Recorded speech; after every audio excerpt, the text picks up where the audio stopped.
Hello Sorax Spacers. Yes, it's Halloween, which means I'm filming under torchlight even though I'm in a house with fully functioning electricity. Ooh. It also means we'll be looking at a horror game. Well, sort of a horror game, but it's also a shooting game and a detective game, and you drive around, and it technically might not be a horror game, but it probably is. Ooh.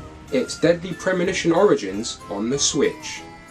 To be clear, Numbskull Games have kindly provided me with a review code for the game, and I'm told I'm absolutely under no embargo. I'm free to say whatever the bloomin' heck I like, and trust me, I bloomin' well will. And if something stinks, I'll tell you. For example, you stink.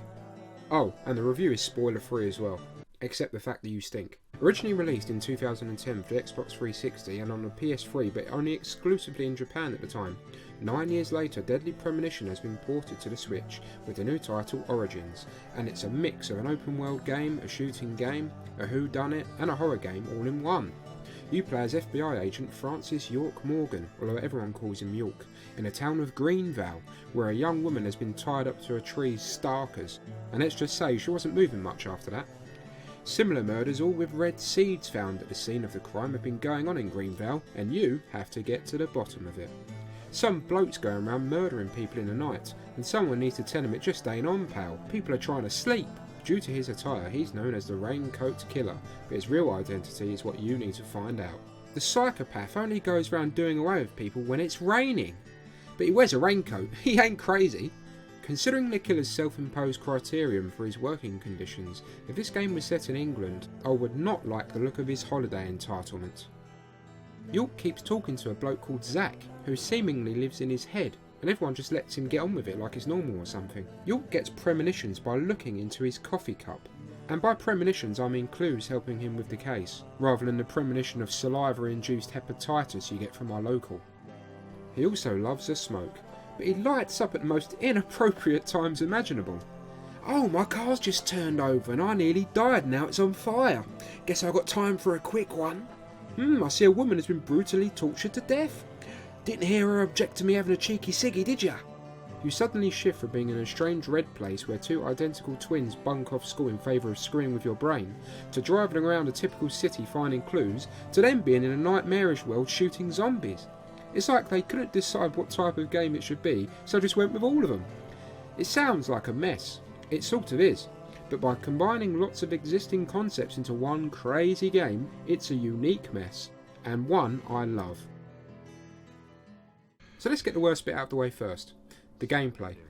Sounds like a ridiculous thing to say about a game I like, but this is a strange game and probably one of the toughest to review because it's difficult to nail down exactly how you feel about it. The fact that Deadly Premonition is in the 2012 Guinness World Records for the most critically polarising survival horror game says it all.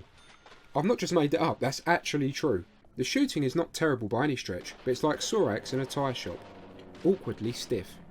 It's not the smoothest and will take a few rounds of enemies to get used to, but it does the job. Like me, you may be noticing numerous similarities to Resident Evil 4, what with the red line and standing still to shoot, which by the way isn't a negative in my eyes, it adds to the closeness of the action nicely. York pumps bullets into these zombie-like creatures with no eyeballs. Quite why they bend over and face you in that way I've got no idea. They must have died in their previous lives limbo dancing off a cliff. But that's the beauty of Deadly Premonition.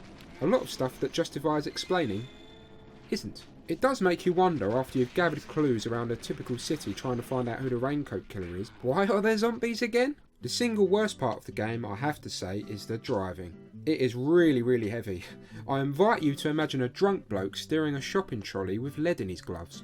What's worse is that you'll spend considerable time in vehicles, often travelling long distances to get to the next mission of the story, putting up not only with the heavy controls, but York's constant reciting of random movie facts. Hey, remember? Attack of the Killer Tomatoes? Filmed in 1978. Produced, directed, written, and edited by John DeBello. It had so many sequels, and the original was re-released in '95. If you were in the car with him, no matter where you were, you'd launch yourself straight out of there. So, Zach, about those bonus features in DVDs nowadays. And the fact there's a racing minigame is like forcing someone's face into a magnifying glass aimed at a turd. It's vital to remember that this is not a AAA game, and for an affordable game the experience is, in my opinion, certainly rewarding enough to be worth your patience in enduring until the very end. When the killer suddenly appears out of nowhere and the dramatic music kicks in, it's genuinely thrilling, and the quick time events will undoubtedly get your pulse racing.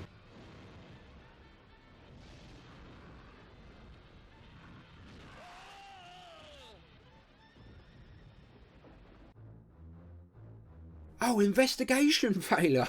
Do you think? There are even mini-games like fishing and darts, which aren't bad, but once you've had a go, you'll probably just want to get on with the story that's left you hooked. As well as Resi 4, it's also reminiscent of Shenmue, funny enough, as the game runs in a time system where the hours tick by and you have to do certain missions at certain times of the day. It's impressively ambitious in that NPCs around Greenvale have their own schedules going about their daily lives, like eating and going to work, but similarly to Shenmue and those timed GTA missions, it can be a cool concept, but sometimes you just want to get on and play in your own time. York will need to eat, sleep, clean his suit, and you can also have him shave if you want. And you should want, because someone pays you to shave your own face. Although, you have to spend in-game currency to use the phone to save your game. Paying to save your game? Let's not give any ideas to certain publishers, eh?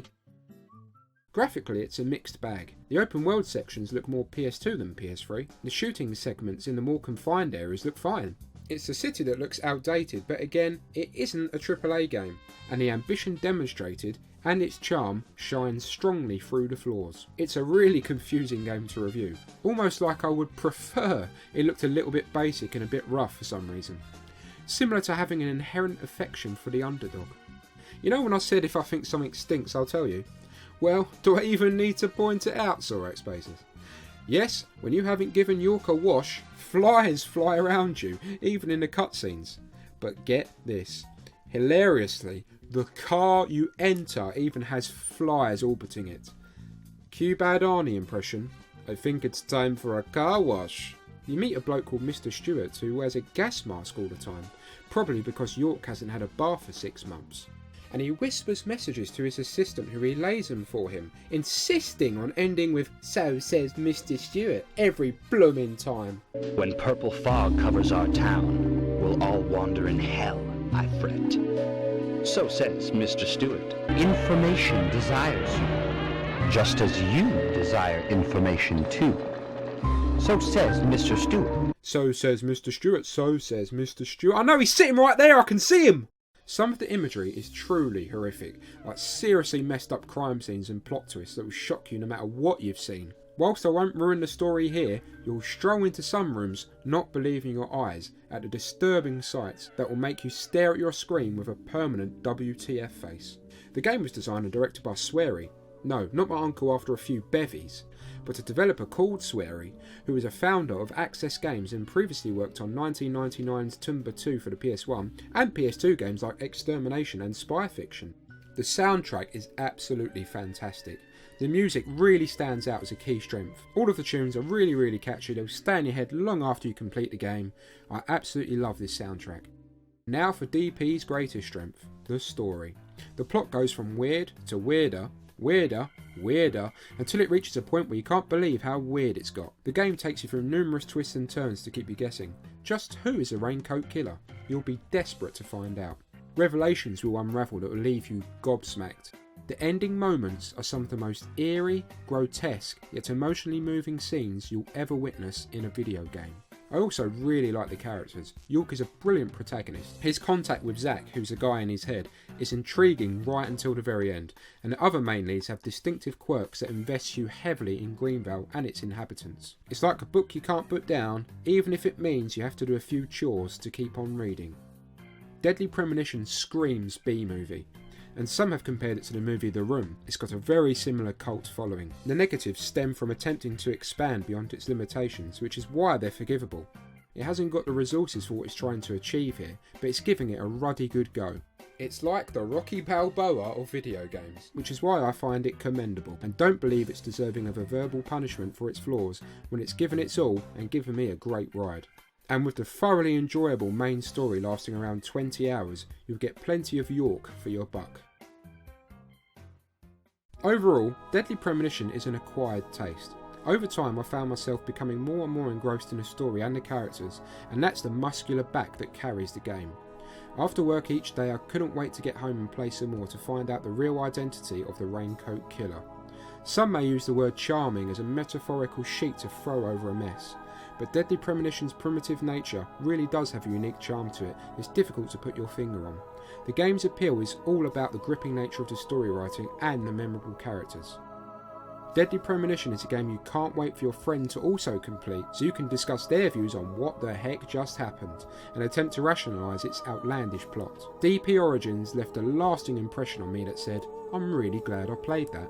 It's one of those that you don't want to end, which is always a sign of a great game. I did play it right to the end, and let me tell you, you'll go through a wave of emotions. It's funny, heartbreaking, and downright disturbing. It's an experience you won't forget in a hurry, but it's one I'm glad I had, and one I highly suggest you do too. Deadly Premonition 2 was announced during Nintendo Direct, and I cannot wait to see where the story is taken next, in its anticipated release in 2020. I've been Sorax, watch this space. So says Mr. Stewart. Well, he would if he had any sense. Ooh, it's Halloween! Ooh.